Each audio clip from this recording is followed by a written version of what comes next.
Hey everyone, the Inside the Vote article has just dropped, and there are some juicy tidbits in here which I wanted to go over, actually quite significant things to mention. And of course, while Bethesda is starting off with the year in review sort of mentality, because, it was probably their best year so far in the game from the two that has happened so far. But despite that, I can definitely agree that they deserve the praise of where they got this game from and to by the end of this year. But yes, season 3 is about to start, so they are already kind of promoting the Scribe of Avalon, which will be the theme of this season 3. And yes, there are some quite interesting stuff in here. New things as well, like perk coins and allies, as well as the first time that we'll actually have some Fallout first unique rewards. Certain things that you see here that has like a little side icon has the unique Fallout first rewards attached to them. They are nothing really significant, just a few extra tidbits. I think the only one that's worthy of mentioning is the clandestine T65 power armor skin, which does look nice, but I think there are better options, but to each their own. And yes, allies, these are the two ones that you can find. They have unique qualities to them. That one of them replenishes your hunger and has some unique recipes for sale. The other one heals reds, HP, and whatnot. There are the black backpack flares that are coming with this new update as well, which is kind of nice. You can earn a few with this season and earn one thing that you will have free that would have had the previous season's theme. The whatever power armor that you had in that, the helmet is going to be a flare for it. There is the antique speed bag, which is basically just a agility version of the bench press that you got in this season with strength bonus. There is this thing being added to the game as well, and the perk coins that I already mentioned. The vertical power armor is going to be the end game reward, or end season reward rather. Being able to get it for free is not a bad thing. These are the two allies in the picture.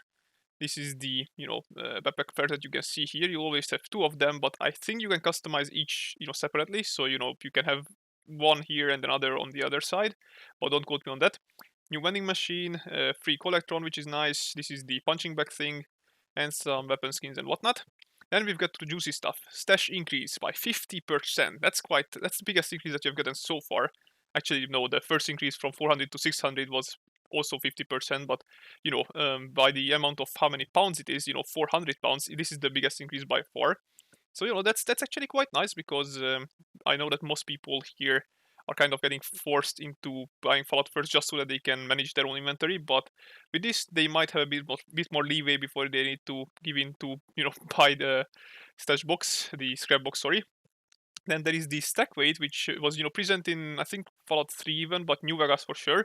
When you actually saw the stack weight itself, as well as how much one of the single item has weighted. So that's kind of nice. That's a good feature. I like that. Makes it easier for inventory sorting. Then is the Pip-Boy updates, which I really like, even though it might make it a bit more cumbersome for some people to navigate in the Pip-Boy. There is this new tab, which I don't know if you need, but I guess it's not bad, which will appear at the very beginning. This will highlight anything that you have gotten recently. Then there is the armor, which will, be different from the apparel, which is just cosmetics. Armor is actually what you are wearing, which is definitely nice, because I usually don't switch out my armor, only my apparel in the game. So now I don't need to search through what apparels I'm wearing. And food and drinks will be separated from the aid, which is actually going to be three different columns now. So food, drink, and aid items. And chems and stimpaks and whatnot goes to the aid, and food and drink respectively to the food and drinks. I don't know where soups will go, by the way. Don't ask.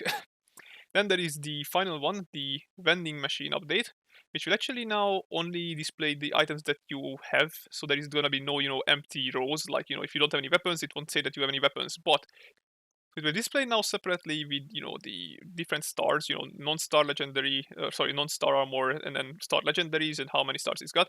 Definitely a nice improvement, and I just hope that people won't start adding one of each item to just clutter out the entire screen when you ever accidentally hover over a camp. But we'll see about that. And then Holiday Scourge is returning, from last year. It was kind of a nice event. It will be a bit easier to craft the gifts that you can unwrap than it was with the Mo Miner Pails, so I guess there is that. But you need to keep in mind that the Scourge will not be spawning again on interior locations, so you can only look for the Scourge on the outside. My suggestion would be to look for them at Harper's Ferry, and then of course around Watoga and the Cransberry Bog, where there are lots of Scorched. But I'll make a separate video on that. And then last but not least, there's a charity stuff. You can check it out here. I'm gonna link the whole article in the description. So if you want, you can read more on this one. But I think that pretty much wraps everything up. Hopefully you guys find it informative and helpful, and I see you next Tuesday with a new update. See you everyone.